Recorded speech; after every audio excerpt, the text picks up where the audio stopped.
Sunday, it's the 18th of September 2022. It's dark. I'm not wearing sunglasses. It's Notcast 234, and today I'm going to be talking about David Bowie's Tin Machine. So let's go for it. Enough of my yakking, let's boogie. This is a very weird period of David Bowie's career. We're going to be talking about 1988 through to about 1990, and this is the time when I became a fan of David Bowie as opposed to being aware of him. Obviously, 1987, Glass Spider period, Never Let Me Down Again, the guy with the enormous hair who made movies with Muppets and sang songs about doing a magic dance, hoodoo, you do, voodoo, etc., and all that's nonsense. I watched this yesterday. It's not good. It's not aged very well. And then I thought I'd follow it up with a double whammy by watching The Dark Crystal. And I got about 38 minutes into The Dark Crystal, and I thought, this film's really taking its time. We must be about an hour in. And I looked at it, pressed the little info button, 38 minutes, 14 seconds. And I was like, right, I'm really not enjoying this. It's not often I switch a movie off. Dark Crystal. Obviously, I did that yesterday. And for the cynical amongst you, who isn't cynical these days with these politicians? I do watch and listen to the stuff I talk about. I try and rely on memory, doesn't always work. And what I thought I'd do is I'd listen to them again. You can come in if you want. That's the cat there, heckling me. He'll pop in a minute. I'm sure you heard him. But what I do is I re-listen to and I re-watch the stuff because I want it to be fresh in my mind.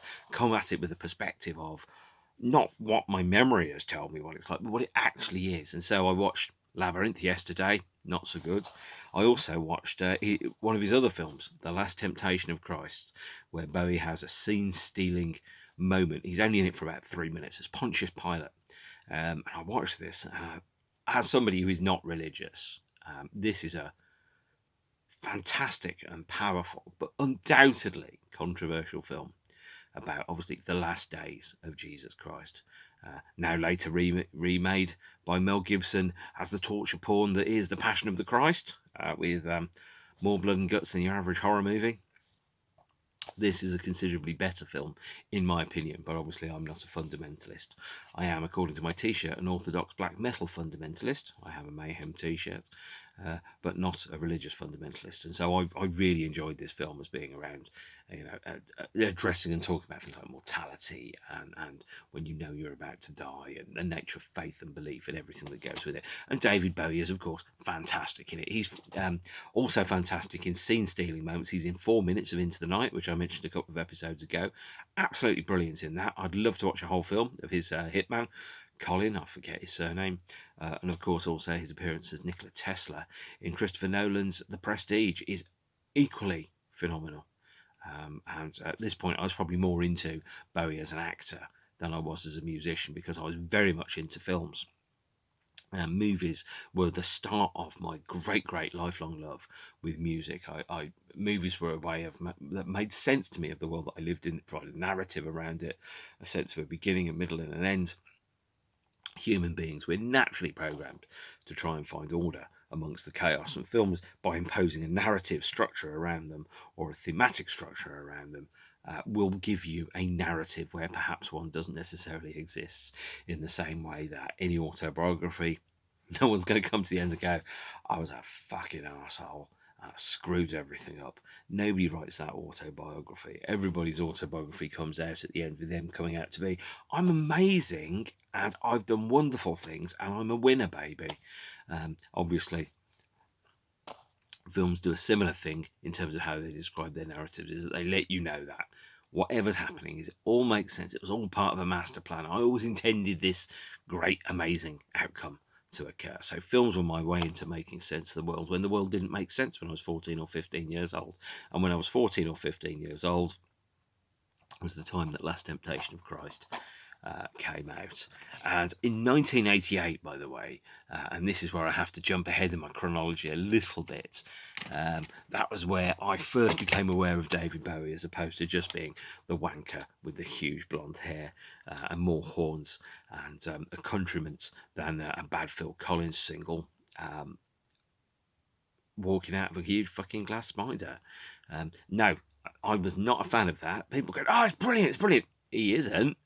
in the same way that Black Sabbath are brilliant, but the 1989 version of Black Sabbath were a dog's breakfast, and I didn't like them. I didn't understand the appeal of them.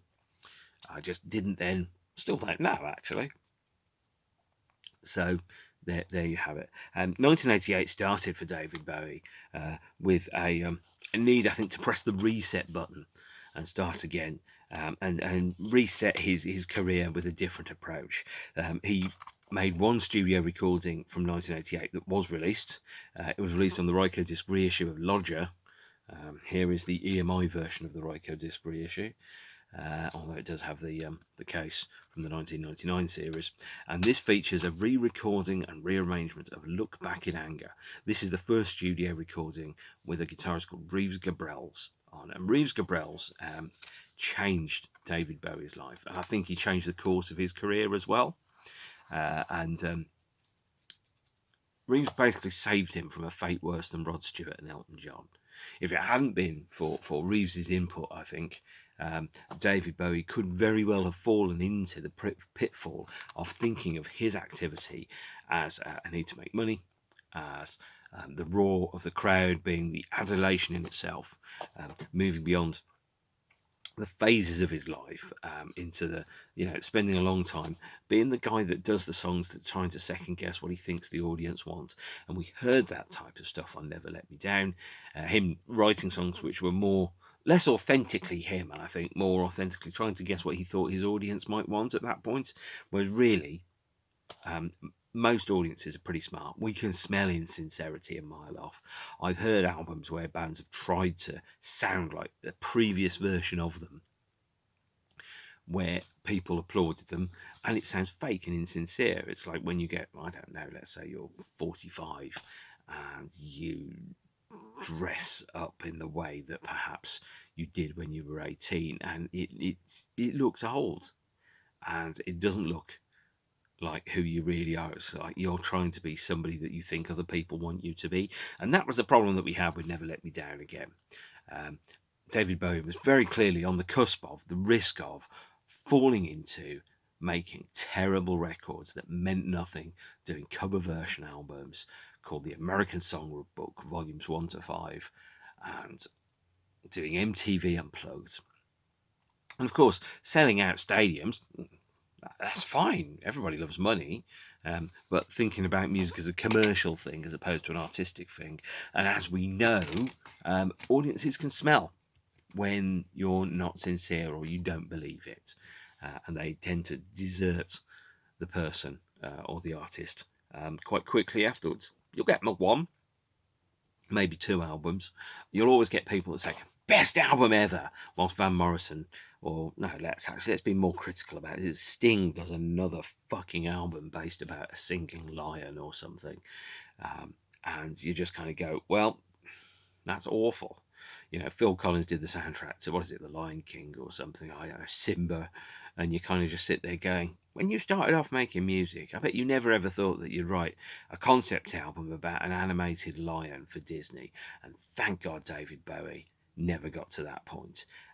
He met Reeves, and Reeves was, I think he was the wife of David's promotional press person on the Glass Spider tour, and they just hung out on tour together and watched movies and talked about things. And then eventually somebody sent David a tape of Reeves' guitar music, because he never said Reeves wasn't so arrogant, I think, as to think, yeah, David Bowie needs a guitarist. I'll tell him that I play music and just talk to him as a dude, and I don't see an opportunity to try and turn this conversation or this friendship into a business transaction. And then David found out that Reeves could play guitar and heard some and liked it and rang him up and said, I want you to play on some stuff. And of course, the first thing that they did was a recording in 1988 of a re-recording, remix, extended version of Look Back in Anger, which is on the Ryko disc version of Lodger. And this is a fascinating insight as to what will happen next. After the recording of Don't Look Back in Anger, David split with Carlos Alomar. He parted ways with, I think, his band. He knew he needed to reset himself, start again, reinvent himself, do something else. He'd done some sessions with Bruce Fairbairn. He'd, I think, recorded cover versions of Like a Rolling Stone and Lucy Can't Dance. He'd written the tentative start of a song called Pretty Pink Rose, but instead kind of hunkered down and formed a band, Tin Machine. Now, a lot of people will say Tin Machine are awful. When I was about the same age that David was when he was recording Tin Machine, my barometer was always, well, at least I've never been in Tin Machine, so I can't be good. It was a joke, of course, because really I should have said at least I wasn't recording Never Let Me Down and Crawling Out of a Glass Spider. Tin Machine, I think, is actually a bloody brilliant album, and you have to think about it in the context of what was happening at the time. If Tin Machine had been released in, let's say, late 1991 and nobody knew who it was and they didn't look like four guys in suits, you'd have sat there and it would have been up with at least the top of the second tier of albums of bands like Nirvana and Soundgarden and Faith No More. If it had been four 20-something American dudes and you didn't know what they looked like, you would have gone, this band are bloody great. You would have gone, listen to Tin Machine, they would have had at least an Alice in Chains style kind of career ahead of them. But because David fucking Bowie was in Tin Machine and they came out wearing suits and they were slightly older and it was 1989 and not 1991, people kind of went, oh, he's gone rubbish, he's gone rock. And it's like, this is about as far away from that absolute dog shit that is, Warrant and Poison as you can get. This is just so far removed from it. David was clearly taking influences from some of his favourite acts. He loved the Pixies, for example. As he said, the future belongs to those who can hear it coming, and he could definitely hear it coming. I would go so far as to say that maybe Tin Machine is actually the first grunge album. Alongside possibly, Nirvana's Bleach and a number of other ones, this is an album that should be listened to, bearing in mind that this was ahead of its time and outside of its time. It's much, much better than people think. And apparently, although I was too young to go and I couldn't get tickets for the Wolverhampton Civic Hall, the live shows were fantastic. It was wonderful to have David stripped away from, I think, the weight of expectations, because everyone thought, oh yeah, it's got to be, because it's David Bowie, it comes with a whole different set of weight of expectations, whereas actually sometimes that's a straitjacket. If you're in Depeche Mode, the expectations are pretty clear about what songs you're going to play, what you're going to sound like, and so on and so forth.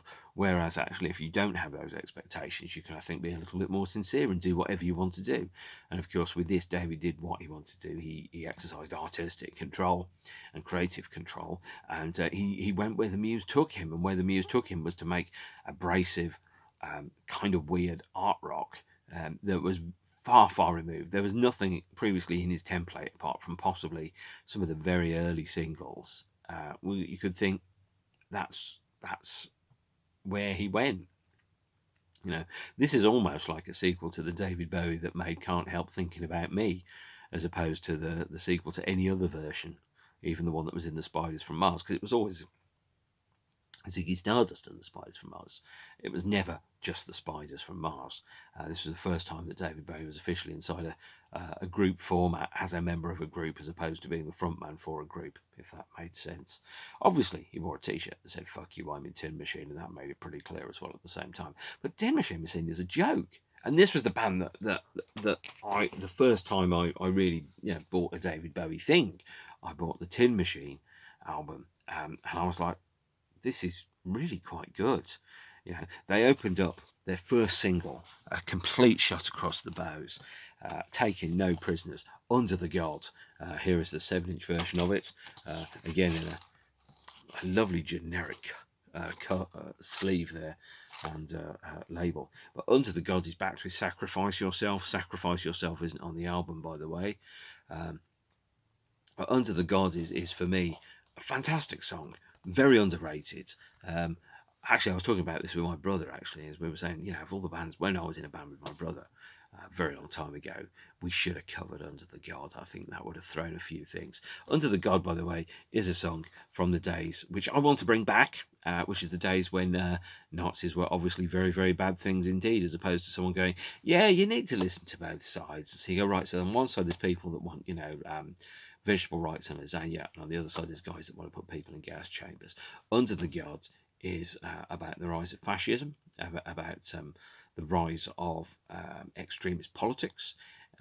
It's about the exploitation of the working class, and around how, from one concept, is that people only have a certain amount of brain space and a certain amount of brain power. And if you focus their energy on basic things like food and electricity and money, they don't have the power or the energy necessarily to take a step back and look at what's going on in the society around them and going, we're being exploited. So, it's the use of that to take the attention away from the people that work and the people that live in the precariat. It makes life easy for the people that are frankly just filthy fucking rich. Yeah, you can come in if you want, by the way. Cat's in now. I think he thought, even though the door was open, that he wouldn't necessarily have a way to do it. So, Under the Gods is, in my opinion, a stone dead 100% David Bowie classic. If someone said to me, name your top 10 David Bowie songs, I think Under the God would be in that top 10. Might be about number 9, number 10. Fantastic song. Love it to bits. And of course, completely unexpected. And lots of people going, oh, it doesn't sound like, it's like, well, since when did David Bowie repeat himself?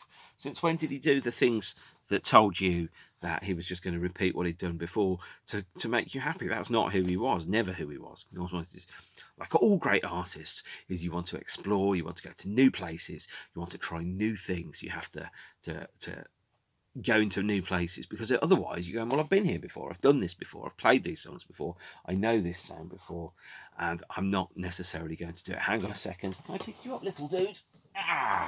This is Price. He doesn't necessarily like sitting on me, but here he is. Price is about 2.5 years old now, and he's quite affectionate, but always, of course, very much on his own terms. So that's the closest I've got to him so far today.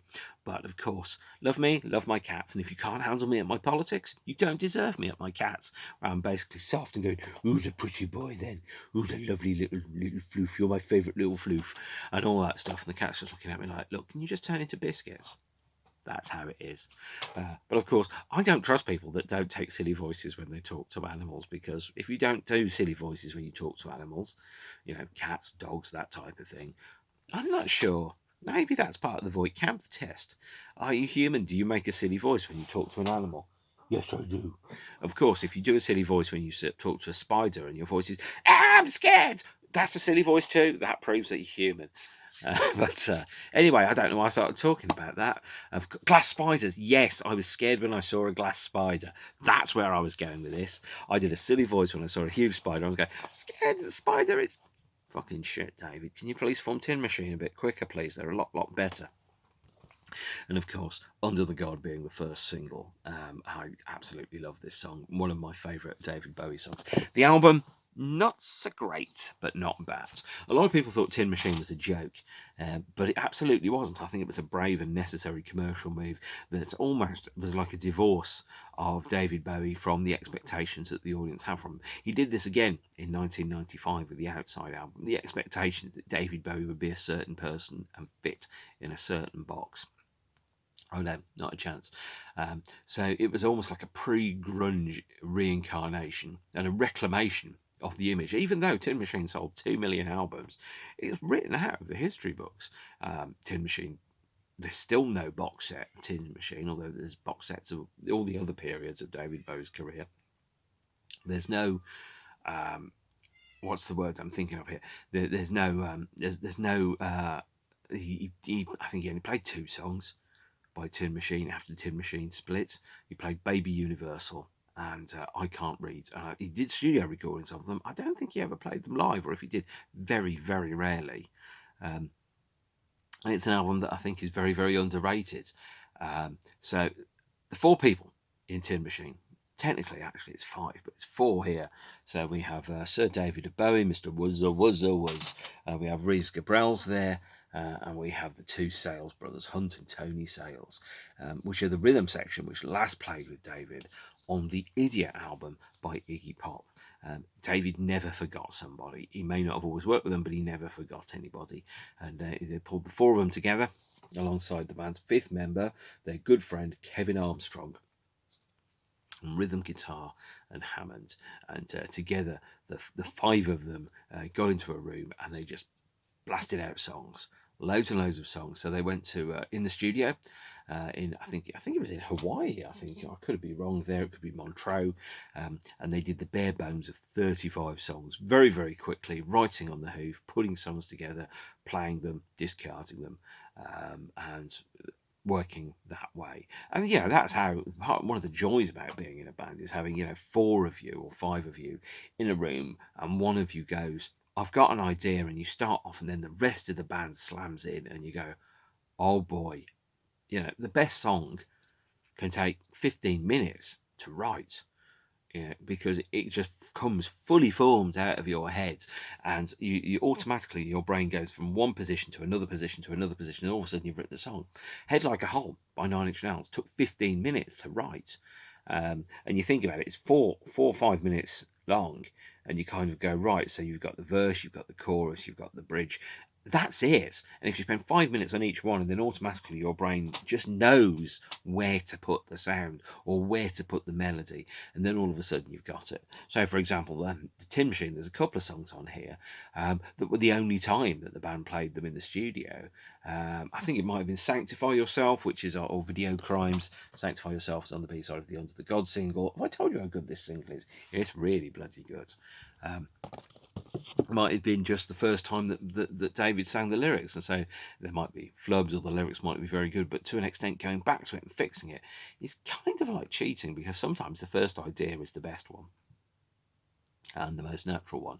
Of course, if you're in New Order, the first version of The Perfect Kiss was called I've Got a Cock the Size of the M1, and perhaps I'm very glad that they changed the lyrics for the recorded version of the song. Yes, legitimately they do, and there is a link there's a performance of it on YouTube at the Royal Festival Hall in London in 1984. But no, Tin Machine sold 2 million copies, which is a staggering number, and also in order to create the band identity, David was never interviewed alone. There were always two members of the band that were interviewed. So nobody had the opportunity to pull David to one side and go, David, can you just fucking with us? You don't really believe this. It was always David and at least one other member of the band, or two members of the band, that were interviewed at any given time. The money was split 4 ways. The writing credits were split 4 ways. The band had the t-shirts that said "Fuck you, I'm in Tin Machine," making very, very clear it was a band identity, not a David Bowie identity there. And they, cracked those 35 songs in the studio with Kevin Armstrong. Kevin was one of the people that had worked with David previously, so co-wrote Absolute Beginners. I think worked on Dancing in the Street, some of the other material around about 1986 or so. David jettisoned his previous, Full Change, and brought Reeves and the Sales Brothers and Kevin in, and I think that felt quite organic actually. But what it was a continuation of the style of writing that they had, and the style of working that they had for The Idiots. Sometimes it was just people in the studio making noise and then keeping bits of it and then taking it going forward. And it's just I love this album. It's imperfect, but it's bloody brilliant. And it's got a couple of my favourite songs in it. As I've said before, it's got Under the God, which is one of my favourite David Bowie songs. It's got Amazing on. Amazing is one of his very, very best love songs, actually. And although it's side 1, track 2, it's just got this gorgeous little lyric, which is, life's still a dream, your love is amazing, and since I found you, my life is amazing. I pledge you'll never be blue, there's too much at stake. And I'm like, David Bowie was so very rarely, so absolutely 100% sincere in his lyrics. Now, Amazing was written about his then fiancée, who he split up with, and not long after he met Iman. But I think she was, the idea that until that point, until he met Iman, his life was probably, he was a bit of a nomad, a bit of a chameleon, always moving from one place to another, changing musical identities, changing bandmates, changing location, changing where he lived and how he felt, experiencing as much as he could. But there was still the element of that thing where you go, well, I've never been to me. No matter where I've been, I've never been to me. I've never visited myself. And Amazing was one of the first and most obvious, really, really sincere love songs that he wrote. And it's bloody brilliant, and it's underrated. And if there was an acoustic version of it, let's say it was on the Heathen album, everyone would go, incredible song! But because it has the words Tin Machine on the front, everyone forgets that Amazing exists. Amazing is a wonderful David Bowie song. And this also has I Can't Read, which I absolutely love, and Under the Gods. So 3 really great songs on the LP. There's a couple more, of course. Um, I Can't Read is one of the oldest songs on the album. He re-recorded it in 1997, and it became on the soundtrack to, I think it was a film called something like The Ice Palace. It was a German CD single that got to about number 74 in the charts. But I Can't Read is a fantastic song as well. In fact, those 3 songs, I Can't Read, Under the God, and Amazing, that's one of the best 3 punches that you've got in the middle of any LP by anybody ever. Yes, that is a hill I will die on, but it's a good hill, and I agree with it. We've got some other songs that are in here, though. We've got Heaven's in here, which is one of the very few songs on the album that's solely credited to him. And that's good. It's not amazing. It's quite good, but it's oh dear, there is a bit about heaven lies between your marble thighs. I suspect you may have bought that lyric off Depeche Mode, actually. Then we have the Tin Machine title track. Again, Tin Machine, that's a track that actually we should have played live, I think. But these are the lyrics. It took the lyrical conceits and concepts that you had from Never Let Me Down, the idea of people struggling for money and survival and so on and so forth. But this felt realer. It felt more, not realer, is realer a word? No, it felt more real. It felt more sincere because it wasn't disguised in the artifice of 80s drum machines and horn sections and wailing female backing vocalists. When you do that, and you put a song about how tough it is to not have millions of pounds in the bank, it does feel a little bit like Phil Collins telling you to think twice because it's another day for you and me in paradise. And of course, I don't need an excuse to want to commit violence to Phil Collins, not that I ever would, because he's very old. I'm sure he's a very nice man. But I had to listen to a lot of Phil Collins when I was younger, and I didn't like a second of it at all. Made me think that Celine Dion was about as edgy as Motorhead listening to Phil Collins. Sorry, Phil Collins fans. Nobody's perfect, especially not him. I've heard his record about that fucking lion. But we've got Tin Machine, which is, I think, a really good song. Undoubtedly a belter live, and I'm sure a couple of you have seen Tin Machine and will be able, in the dim, distant recesses of your memory, to be able to tell me that was the case. We have Prisoner of Love and Crack City. Most songs on the album are either direct full David Bowie writes or full band co-writes, and they're quite good. But again, they don't leap out and grab me by the throat and go, "These are amazing songs."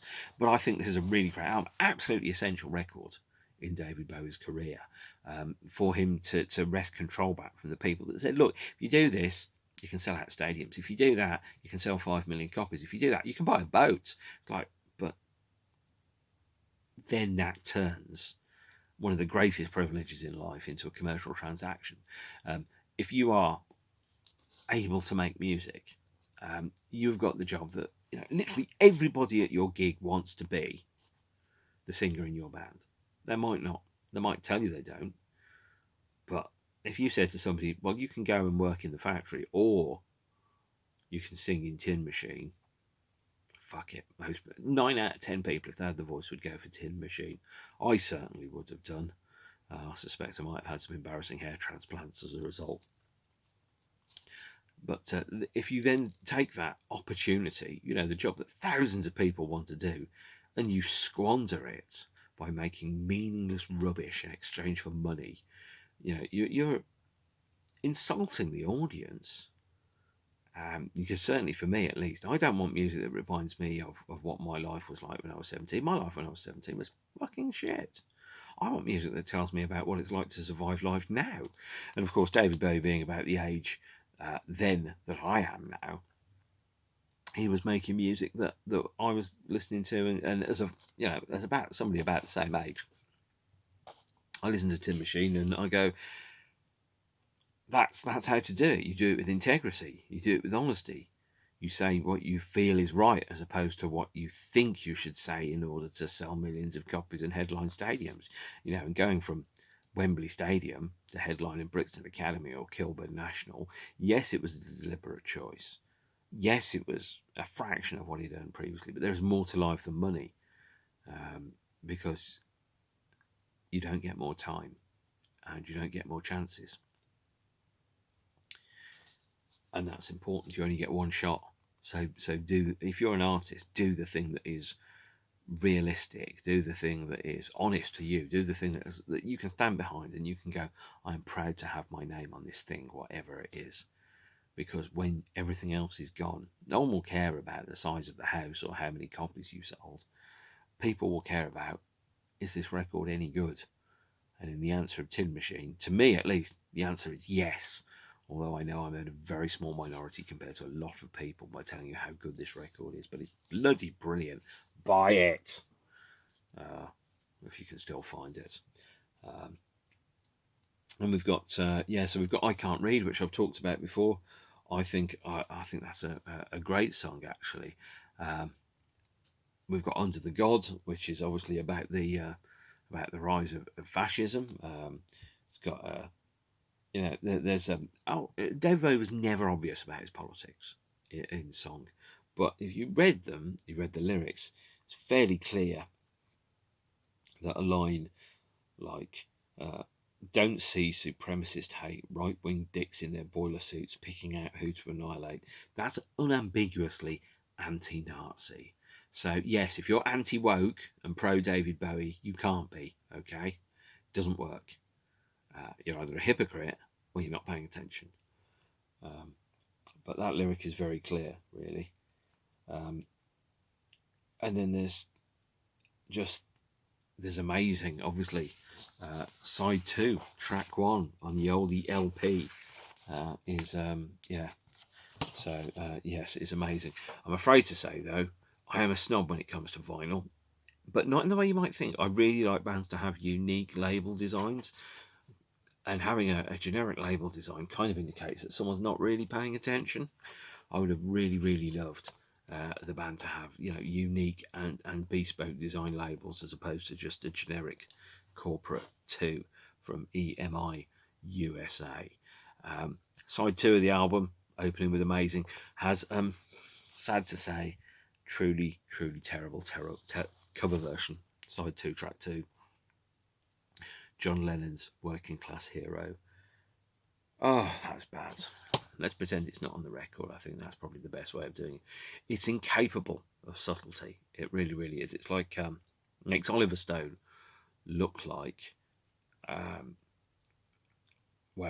someone far more subtle than Oliver Stone is, because Oliver Stone hits you with the hammer. Working Class Hero by Tin Machine hits you hard, right in the nuts with a sledgehammer of subtlety.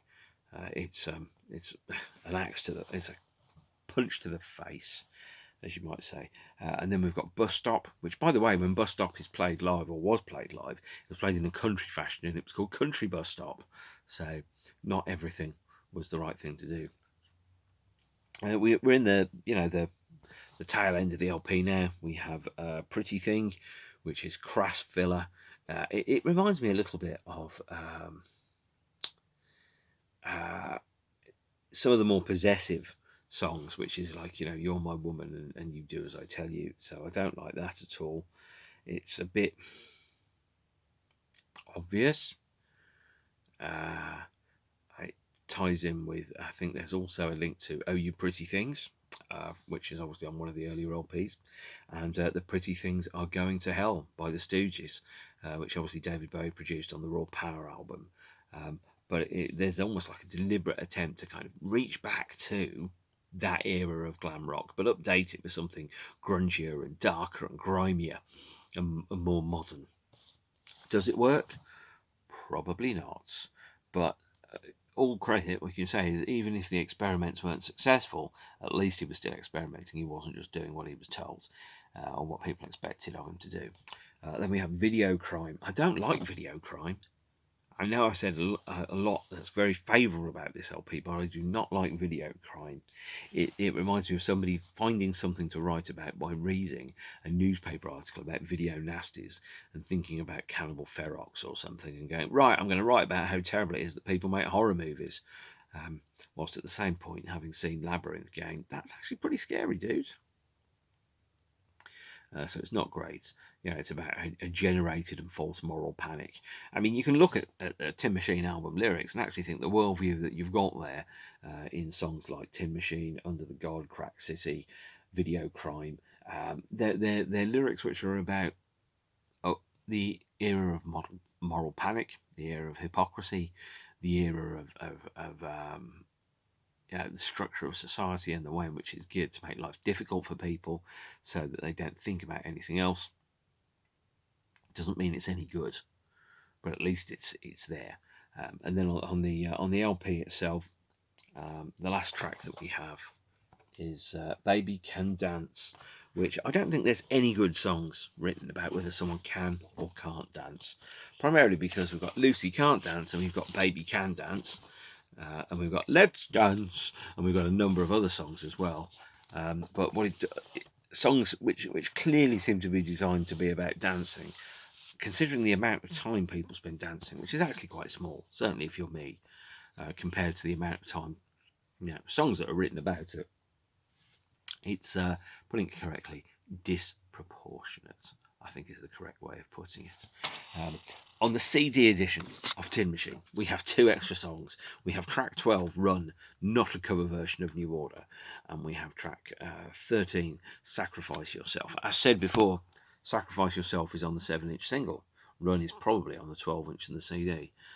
Sacrifice Yourself is a in the studio Reeves Gabrels improvisation, where what they were trying to do is talk about striving for the existence of or the relationship that you have with reality. Now, I watched the Moon Age Daydream film today, by the way, by I think Brett Morgan. Very good film. But there's an interesting part in that, which is a quote from a David interview, where he talks about every question which every artist is trying to answer is about their relationship to the universe, although sometimes some people really only address it in the last few minutes of their lives. Is that element where you kind of go, what is my relationship to the rest of reality? Sacrifice Yourself has a degree of thinking about what is reality, what is my relationship with it, and how does an artist operate within that.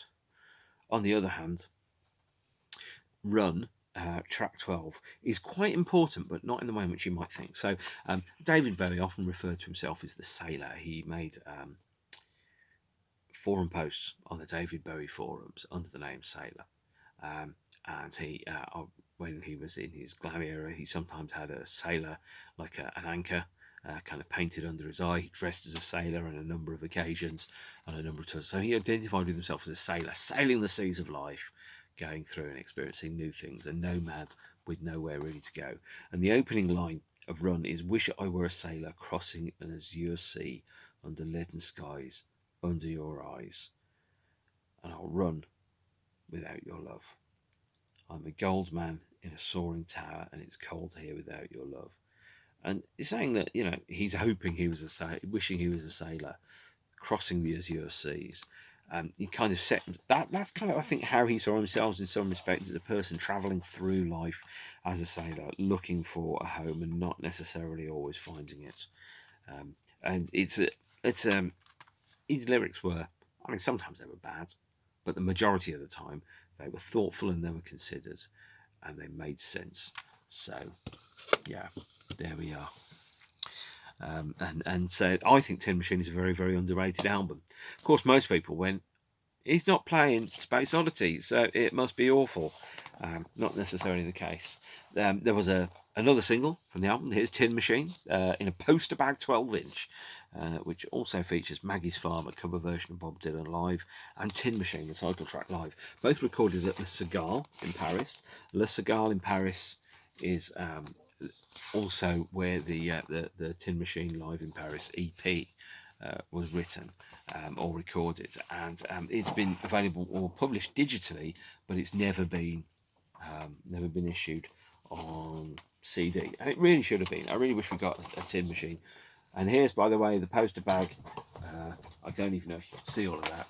That's the poster that comes in the fold out, which is the Tin Machine live on stage, presumably in Paris, featuring Kevin Armstrong there on the far left, one of the Sales brothers, David, and Reeves, although you can't see him, of course. For those of you who are paying close attention, Reeves now plays guitar in The Cure, and I think he's a very underrated guitarist. I think meeting and working with David Bowie was certainly Reeves's presence saved David from a fate worse than Phil Collins. So yeah, that's the unambiguous way of putting it. And as you can see, the band kind of presented themselves as a four-piece on the cover of the 12-inch there. So that's Tin Machine, which I think is a very underrated period of David Bowie's career. Following on from that, 1990 was quite a busy year. The band already had two new songs. They had a song called Now, which they played live, and a version of a cover called You've Been Around as well that they played live. They took those songs and they took a number of other songs and they went into the studio in November 1989 to January 1990 to work on Tin Machine 2. But suddenly everything came to a screeching halt with the announcement that David Bowie was going to release the Sound+Vision box set, his first career retrospective box set. This is 4 CDs, including a video CD on Ryko disc. And he was going to do a tour, the Sound+Vision tour. He was going to release yet another greatest hits album, Changes Bowie, which, by the way, the vinyl edition of Changes Bowie perverts the normal expectation of CD bonus tracks, because the vinyl edition of Changes Bowie actually has 3 extra songs on it, which aren't on the CD, and those 3 extra songs are China Girl, Modern Love, Blue Jean. Actually, they're not. I don't know which ones they are. Oh yeah, Starman, Life on Mars, and Sound+Vision aren't on the CD of Changes Bowie, which is a bizarre thing, because considering how big a hit both Starman and Sound+Vision and Life on Mars are, most people think of those and they go, they're definitive David Bowie songs, but the CD didn't have them. And the Sound+Vision program was also backed up with David's first and in fact only greatest hits tour. He said, I'm playing a tour, and if you want to hear me play these songs for the last time in front of an audience, come and see me. The Sound+Vision tour lasted for 6 months, played a combination of arenas and stadiums before ending, I think, in Argentina. The whole thing was kicked off with a CD, a 12-inch single of Fame, so a remix, a re-recording of, or maybe just a remix of Fame there. Fame 90 also featured, depending on who you talk to, a rap from Queen Latifah, and there's an excellent 12-inch version called the absolutely unpremeditated epic mix, which is 15 minutes, which is easily the best version of Fame, and for some reason that isn't on the UK CD single, but it is on YouTube, so you can listen to it there. And it was also backed up in 1991 by 808 state remixes of Sound+Vision. These haven't aged well. And there was a greatest hits tour, the Sound+Vision tour. He's one of the few David Bowie tours that hasn't had an official release yet, but we do have several radio broadcasts from that tour, which are on this box set, which I think is about £10 for 4 live shows. It features this one features radio broadcasts from Tokyo on the 16th of May and Rio on the 20th of September, as well as Chile on the 27th of September, and the last show in Buenos Aires on the 29th of September. Although the pictures are not age appropriate, don't come from the era, for about £2 a CD, because this cost me about 10 quid. I wasn't going to complain to have 4 previously unreleased live sets. Undoubtedly, the Sound+Vision tour will get a DVD release and a CD release. The show in Tokyo was broadcast on television. The show, I think, in Rio was broadcast on television as well. Milton Keynes was broadcast on the radio. So there was a lot of live stuff from around about that period, including the Milton Keynes Bowl Show, which is on this bootleg double LP. The David Bowie bootleg period has got very, very prolific. Alongside that, David was working with a new band. He asked Reeves Gabrels if he wanted to play on the Sound+Vision tour. Reeves decided not to do it, but Adrian Belew did, and there was a standalone single, Pretty Pink Rose, David Bowie and Adrian Belew, which was played live on the tour. There was a whole bunch of reissues with bonus tracks on Ryko disc, and that 1990 effectively saw David almost killing David Bowie off and resetting himself for a future just as Tin Machine. But as we will find out, the future had slightly different plans when we get to Tin Machine 2. But for now, that is David Bowie's 1989 album, Tin Machine, Take Me Anywhere, and of course the era that went with it. It was a lovely time to be a David Bowie fan.